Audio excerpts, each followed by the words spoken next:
फिर से दृष्टि दोष के बारे में पढ़ेंगे।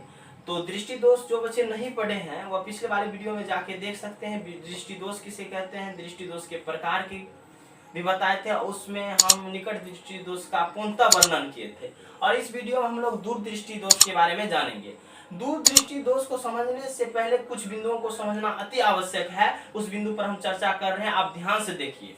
एक बात को उम्मीद दिलाते हैं आपको कि मेरा वीडियो संपूर्ण देखिएगा तो दूरदृष्टि दोष संबंधी जो भी सवाल आएगा 100% कर पाइएगा, क्योंकि प्रत्येक स्टेप में कंसेप्ट कूर के भरा हुआ है। आप विश्वास रखिए, मेरा वीडियो देखने के बाद आपको किसी भी वीडियो देखने की आवश्यकता नहीं होगा, ये चैलेंज है मेरा। अब देखिए, हमारी जो नेत्र है उस नेत्र में कौन सा लेंस लगा हुआ रहता है, उत्तर लेंस लगा रहता है। कौन सा लेंस लगा रहता है, उत्तर लेंस लगा हुआ रहता है। उत्तर लेंस को अभिसारी लेंस भी कहा जाता है। हम कारण बताएंगे इस लेंस को अभिसारी लेंस क्यों कहा जाता है। ये करता है क्या कि जो भी प्रकाश किरणें आती है तो उत्तर लेंस क्या करता है, उस प्रकाश किरणें को एक बिंदु पर इकट्ठा करने का कार्य करती है। यही कारण इस लेंस को अभिसारी लेंस कहा जाता है। यही मानव नेत्र में लगा हुआ है, ये सबका नेत्र में, आपके नेत्र में भी जो लेंस है यही लेंस है। ये प्रकाश किरणें को इकट्ठा करने का काम करती है, इस बात को समझ लीजिए। अब क्या होता है, एक लेंस और होता है, उस लेंस को हम लोग क्या कहते हैं, अवतल लेंस। आप मन सोचिएगा, इस लेंस को इसीलिए पढ़े क्योंकि नेत्र में लगा हुआ रहता है। ई लेंस कहाँ लगा हुआ रहता है, ई लेंस इसीलिए पढ़ रहे हैं चूंकि इस लेंस का क्या होता है, चश्मा लगाता है, इसीलिए हम लोग इसके नेचर के बारे में जानेंगे। अपसारी लेंस भी कहा जाता है। इसको अपसारी लेंस क्यों कहा जाता है, कारण क्या है कि समांतर आ रही प्रकाश किरणें को इकट्ठा करके नहीं फैला देती है। क्या कर देती है, फैला देती है, और ये इकट्ठा कर देती है। इकट्ठा करने के गुण के कारण अभिसारी और फैलाने के गुण के कारण अपसारी। ये दो बिंदु को दिमाग में रखिएगा, तभी दूरदृष्टि दोष समझ में आएगा, अन्यथा नहीं समझ में आएगा। अब देखिए, हमारी जो नेत्र लेंस है उस लेंस कौन सा लेंस रहता है, उत्तर लेंस रहता है। तो उत्तर लेंस को सिलियरी मांसपेशी लटकाए रहता है। नेत्र में हम पढ़ा चुके हैं, नेत्र वीडियो भी बनाए हैं, बड़ी जबरदस्त बनाए हैं, जाके देख लीजिएगा। निकट दृष्टि नेत्र लेंस में सिलियरी मांसपेशी क्या करता है, नेत्र लेंस को लटकाए रहता है। तो सिलियरी मांसपेशी दो काम करता है। क्या करता है कि या तो लेंस को खींचकर पतला कर देता है या लेंस को दाबकर मोटा कर देता है। इसका दो को काम है।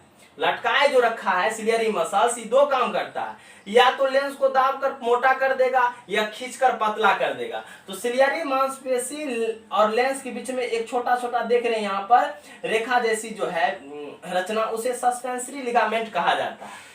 तो क्या करता है, याद रखिएगा बंधु, कब ये पतला करेगा और कब ये मोटा करेगा, इस बात को समझना बहुत ही जरूरी है। अब दूर स्थित जो वस्तु को हम देखते हैं तो स्वयं क्या हो जाता है, हमारा लेंस पतला हो जाता है। जैसे हम दूर की वस्तु को देख रहे हैं वहां पे, तो स्वयं क्या होता है, सिलियरी मांसपेशी क्या करता है, खिंचाव उत्पन्न करता है, लेंस को पतला कर देता है। दूर की वस्तु जब देखते हैं तो स्वयं हमारा लेंस पतला हो जाता है। और निकट की वस्तु बंधु जब हम देखते हैं तो उस समय में सिलियरी मांसपेशी इसको दाबकर मोटा कर देता है। समझ गए होंगे। दूर की वस्तु को जब हम देखते हैं तो हमारी लेंस क्या होता है, हमारी लेंस को सिलियरी मांसपेशी खींचकर पतला कर देता है। तो दूर की वस्तु को देखते समय लेंस पतला हो जाता है, और निकट की वस्तु जैसे देखते हैं तो सिलियरी मांसपेशी इसको दाबकर मोटा कर देता है। तो निकट की वस्तु को देखते समय हमारा लेंस क्या हो जाता है, मोटा हो जाता है। 100% समझ गए होंगे, ये दो बात कहीं भी किसी भी प्रकार का दिक्कत नहीं हुआ होगा। अब आइए, दूरदृष्टि दोष कहते हैं किसे, इसको जानना बहुत जरूरी है। आप देखिए, दूरदृष्टि दोष को फंसाता कैसे है एग्जाम, कंपटीशन वाले एग्जाम में ध्यान दीजिएगा। दूरदृष्टि दोष ना पूछ के अब इसका इंग्लिश पूछता है, हाइपरमेट्रोपिया। इसका दो इंग्लिश होता है, एक होता है हाइपरमेट्रोपिया के नाम से जाना जाता है, एक जाना जाता है लॉन्ग साइटेडनेस। कोई दिक्कत नहीं। तो हाइपरमेट्रोपिया पूछता है कि हाइपरमेट्रोपिया को ठीक करने के लिए कौन सा लेंस का प्रयोग किया जाता है। तो सबसे पहले है कि दूरदृष्टि दोष कहते हैं किसे, ध्यान दीजिएगा। इस दृष्टि दोष वाले व्यक्ति को दूर की वस्तु दिखाई देता है, दूर की वस्तु दिखाई देता है, लेकिन निकट की वस्तु दिखाई नहीं देता है, निकट की वस्तु दिखाई नहीं देता है। ध्यान दीजिएगा, इसमें क्या होता है कि दूर स्थित वस्तु दिखाई देता है, निकट की वस्तु दिखाई नहीं देता है।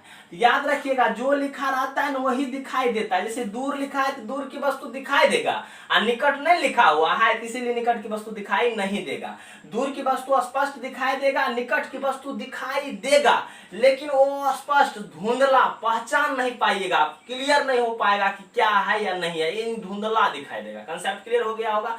दूरदृष्टि दोष किसे कहेंगे? ऐसा दृष्टि दोष जिसमें दूर की स्थित वस्तु दिखाई देता है लेकिन निकट की वस्तु दिखाई नहीं देता। दूर स्थित वस्तु इसलिए दिखाई देता है क्योंकि वस्तु का प्रतिबिंब रेटिना पर बनता है, और निकट स्थित वस्तु इसलिए दिखाई नहीं देता है क्योंकि वस्तु का प्रतिबिंब रेटिना पर नहीं बनता है। आप समझ गए होंगे, यहाँ तक किसी भी प्रकार की दिक्कत नहीं हुआ होगा। आइए इमेज के द्वारा समझने का कोशिश करते हैं कि निकट दूरदृष्टि दोष में क्या होता है।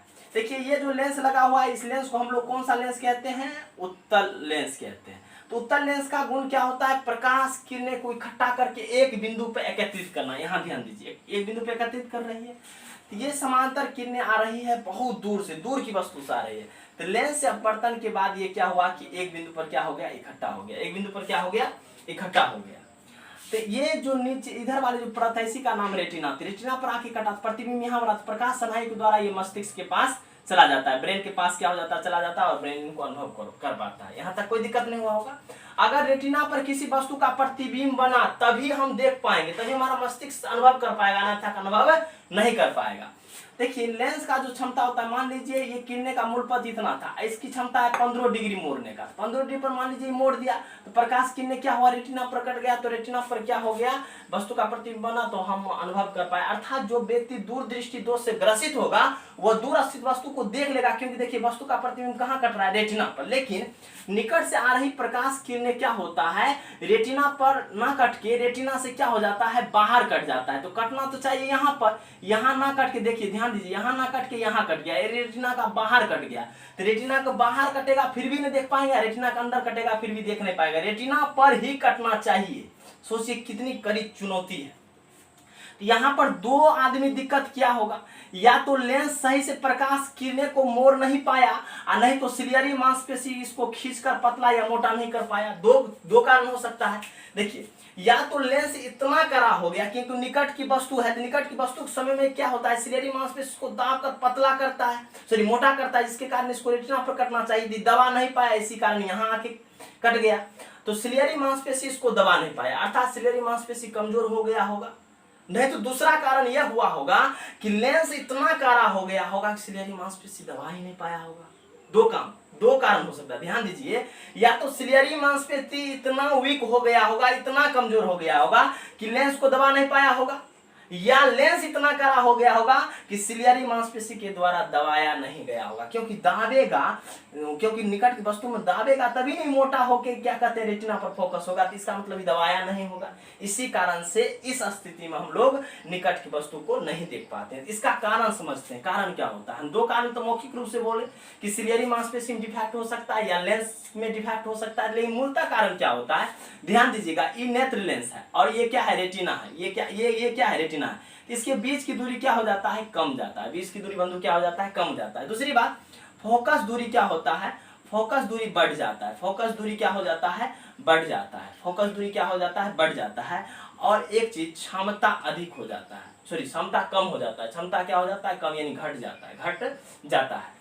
तीन कारण याद रखिएगा, ये तीन कारण में से कोई एक कारण पूछता है कि निकट दूरदृष्टि दोष होने का कारण क्या है, तो बोलेंगे लेंस और रेटिना के बीच की दूरी कम हो जाता है। देखिए ये नेत्र था, नेत्र लेंस था और रेटिना था, इसके बीच की दूरी कम हो जाने के कारण ये प्रतिबिंब रेटिना पर ना कट के रेटिना से आगे कट गया, कम हो गया।